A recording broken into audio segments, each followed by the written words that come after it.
Welcome to 𝐄𝐓𝐇𝐄𝐂. We talk about investing, finance, and professional development. As the current time of 9:37 a.m. on the Eastern Time on August 12th, I cannot believe it's already halfway of August already. I mean, this is bananas. Ethereum contract at $1,877, that about 0.26% so far. Respect to overall crypto market, I would say with normalizing across the spectrum, just gliding away from the previous level. We were always, kind of halfway in the last 24 hours so far, surging to 1950 at one point. But we know that based on a technical spectrum on the chart, the yellow line would be the next guiding lights that we need to get up to as the next level of support. You could see that clearly we could not get there, so we naturally would glide back down to the 1850 or 1860 if you want to be very precise based on our technical analysis. So it's normalization on the crypto front, and on the equity side, I would say it's still surging across the spectrum, but not like very prominently, but like up about 0.5% across the spectrum for Dow Jones, S&P, Nasdaq, Russell is also up as well, while the VIX is coming down, which makes sense, right? We got over the CPI report, the PPI report, the job numbers as well, and they all seem relatively rosy for some reason. And as of this morning, I'm just looking at some of the news. I would say there isn't really anything specific on the news front, but obviously there's some political related news from related around the investigations and lawsuits with Trump's situation, but it's not really relevant.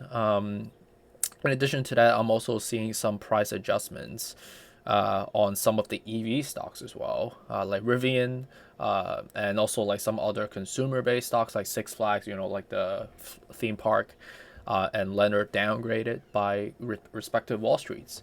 And also with respect to the Feds, there was some news. I would say this is more regurgitation news. That CNBC said that about 6 hours ago that the Fed is expected to stick with a hawkish rate hike until data show further slowing in inflation, which makes sense. I mean, this is just more regurgitation news around something that we have already collectively know so far. Ultimately, for us to really get the confirmatory signal on the market rebound, and not just a rebound in the bear market, but like an actual rebound showing progressive signs of positive signals, we have to see that the rate hikes, right, the 75 basis point that we've done in July and also in August, that we just recently did, are performing well, right, with high efficacies on fighting inflationary pressure. But we don't know if it's true, right? Because if it doesn't work these two times, we might have to raise it again or maybe go even higher to 1%, right? And that doesn't do us any favor, and that means like we will further deplete or drag out the what has already been a stagnant U.S. economy so far, right? So let me just dive into the technical without wasting more time. With respect to recording time of 9:40 a.m. on the Eastern Time, we are at 1884 right now, just flat again, right? And you can see that clearly we're getting blocked again, right? Like since July 18th, we have been getting blocked all the way until now, right? So it's like a month of just getting blocked on the RSI scale. And right now, the MACD is clearly on top, right?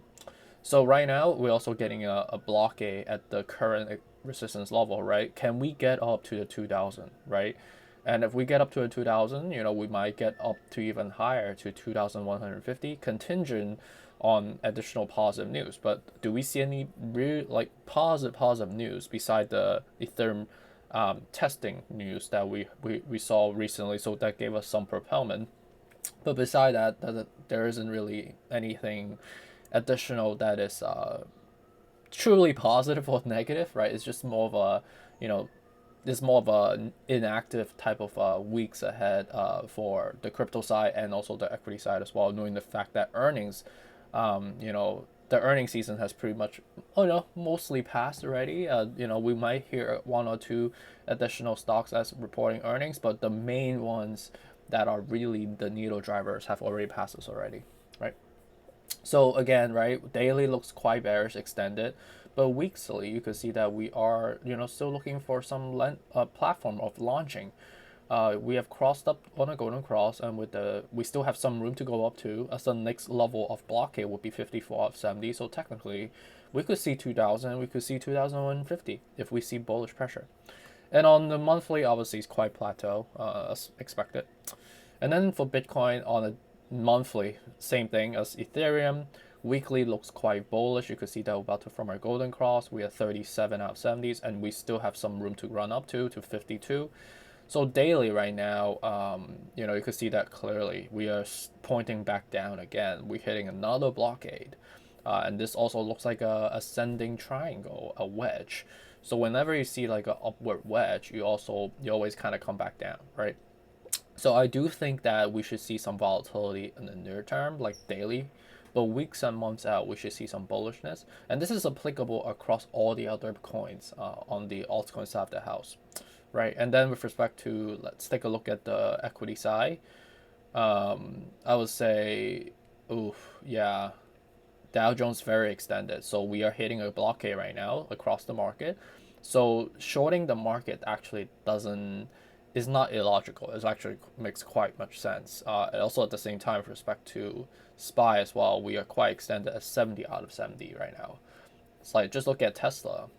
Tesla is trading on the opposite side of the spectrum a little bit. But yeah, but right now you could see that we are neutral and not like up or down. We're just kind of consolidating, gliding. Obviously, from the recent news that Elon Musk sold billions of Tesla shares, right? So that doesn't convey a lot of positive signal. And also with respect to the layoffs that's happening, despite the robust earnings that they had a couple weeks ago. So overall, again, the market looks bearish in the near term, but weeks and months out, as we hopefully get seeing some positive signs on the efficacies of the inflation and the interest rates that we performed recently, then we should ideally see more healthy green positivity going forward.